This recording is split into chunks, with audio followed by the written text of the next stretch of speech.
Bonjour les enfants, vous me reconnaissez, je suis Mamie Dani, j'aime raconter des histoires. Je sais que vous êtes en vacances et je vais vous proposer aujourd'hui une petite histoire sur les insectes.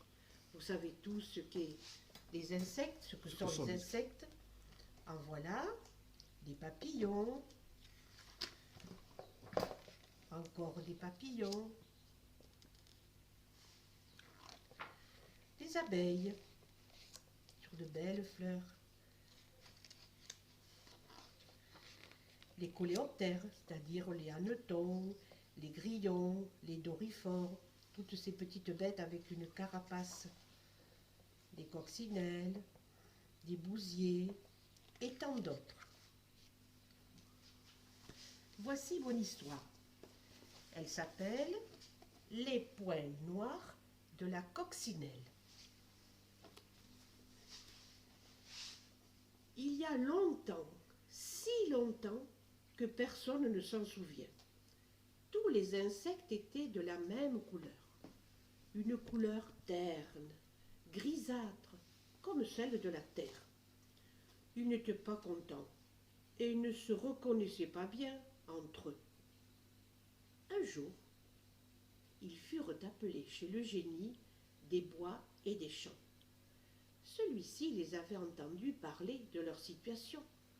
Nous sommes tous de la même couleur, on ne peut pas se reconnaître, nous ne sommes pas contents, il faudrait faire quelque chose. Alors le génie les convoqua. Sur les murs de sa grotte, on voyait des palettes aux couleurs merveilleuses. Les palettes, c'est un objet sur lequel on peut mettre différentes couleurs. C'est un support, en fait, qui sert au peintre. Savez-vous où le génie avait-il pris toutes ces couleurs? Eh bien, dans la nature, aux fleurs des jardins et des prés, aux feuilles des arbres ou des arbustes, aux cailloux du chemin, au ciel, aux nuages, et même au soleil, à la lune et aux étoiles.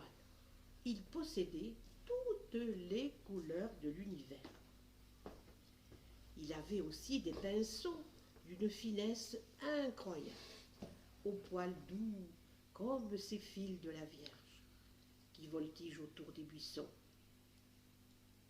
Voilà, dit-il aux insectes, je vais vous faire à chacun de vous une belle robe. Vous choisirez la couleur que vous voulez. Les insectes furent d'accord. Ils étaient tous très contents de la décision du génie. C'est tout choisi, répondit la fourmi. Je la veux noire. Ce n'est pas salissant. Et pour travailler, je n'ai pas besoin d'habits de parade. Les fourmis sont toujours en train de travailler, de récolter, et dans la nature, elles salissent souvent leurs habits. Donc, le noir leur convenait très bien. J'accepte, dit le génie. Les mouches ajoutèrent que le noir était distingué et que cette couleur convenait à des dames de qualité de leur sorte. Le génie dit, entendu, vous aussi je vous peindrai en noir. Moi aussi, chantonna le grillon, je veux bien que mon vêtement soit noir. Je ne sors que le soir. Je suis très timide. Je ne tiens pas à ce qu'on me voie. C'est entendu, dit le grillon, tu seras noir aussi. Le bon génie prit un pinceau et peignit en noir tous ceux qu'il avait désirés. Ne bougez plus maintenant, attendez que ce soit sec, vous partirez tous ensemble. Mettez-vous au soleil, la peinture séchera. Le hanneton arriva ensuite. Il n'aimait pas le noir. Il préféra un certain brun, roux et du marron plutôt clair pour le dessus de ses ailes. Cela fut fait. Un peu de brun aussi pour mon corps, demanda l'abeille. Et de la poudre d'or pour mes ailes. Elle était coquette, cette abeille. Les guêpes voulurent une jupe rayée, marron, jaune, et des ailes de gaze dorées. Et toi, cigale, que veux-tu demanda le génie. Je désire une robe bronzée, avec des lueurs de soleil. Du jaune, en fait. Oui, j'aime tant le soleil, répondit la cigale. La sauterelle ne convoitait qu'une couleur, celle des brins d'herbe. Comme elle n'arrêtait pas de sauter partout, il fallut toute l'habileté de l'artiste pour la peindre en vert. Vinrent ensuite quelques insectes très coquets qui désirèrent des habits aux reflets changeants, vert et or. Afin qu'ils ne soient pas tous semblables, le bon génie fit des mélanges. Un peu plus d'or à celui-ci, un peu plus de vert à celui-là, un peu de cuivre à cet autre. Ainsi furent vêtus le carabe, le scarabée, le hanneton. La gracieuse libellule fut difficile à contenter. Elle choisit un corselet et une traîne d'un joli vert pâle ou d'un bleu turquoise comme les mailles, et les ailes en gaze soyeuse du même ton. C'était un peu difficile, mais le peintre s'appliqua, et ce fut très très réussi. Voilà le peintre au travail avec ses pots de peinture. Mais quelle affaire quand arrivèrent les papillons! Jamais ils ne trouvaient leur robe assez belle. Il fallut prendre les couleurs les plus chatoyantes, les velouter de poudre légère, faire des dessins compliqués et charmants. Pauvres papillons! Ils ne se doutaient pas que ce bel habit causerait leur perte, qu'on les verrait de loin, qu'on les poursuivrait, qu'on déchirerait leurs ailes pour les admirer de plus près. Mais tant pis, le génie fit ce qu'il désirait. Chacun est-il servi? Chacun est content? Dit en riant le génie des champs. Oui, oui, oui, crièrent les insectes. Mais au moment de ranger ses pinceaux et ses peintures, on vit arriver, de loin, toute rondelette et essoufflée, la coccinelle et ses copines, qui s'étaient perdues en route. Et moi, et nous, ne nous donnera-t-on pas une belle robe? Nous l'aurions aimée rouge. Génie, s'il te plaît, est-ce que tu peux nous satisfaire?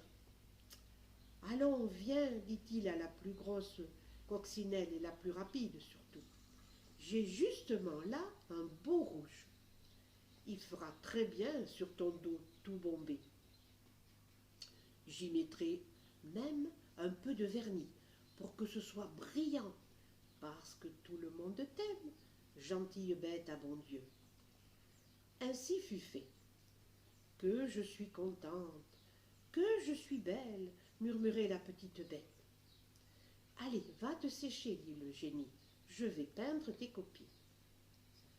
La fourmi, donneuse de conseils, s'approcha de la coccinelle. Tu as eu tort de demander cette couleur. Regarde comme c'est vite sale. Et en disant cela, elle toucha la jolie robe du bout de sa patte noire, qui n'était pas encore sèche. Oh, pleura la coccinelle, tu as fait une tache sur ma robe toute neuve. Méchante, crièrent tous les insectes à la fourmi. Ne pleure pas, petite coccinelle, cela peut peut-être s'effacer. Hélas, non, la peinture ne pouvait plus s'effacer. La fourmi avait quand même l'air navré. Elle n'était pas méchante. Elle avait seulement voulu donner un avis qu'on ne lui demandait pas.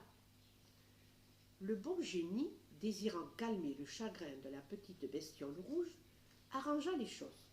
« Tu sais, Noiraude, dit-il à la fourmi, je crois que ce serait gracieux de dessiner d'autres points noirs sur le dos de la coccinelle.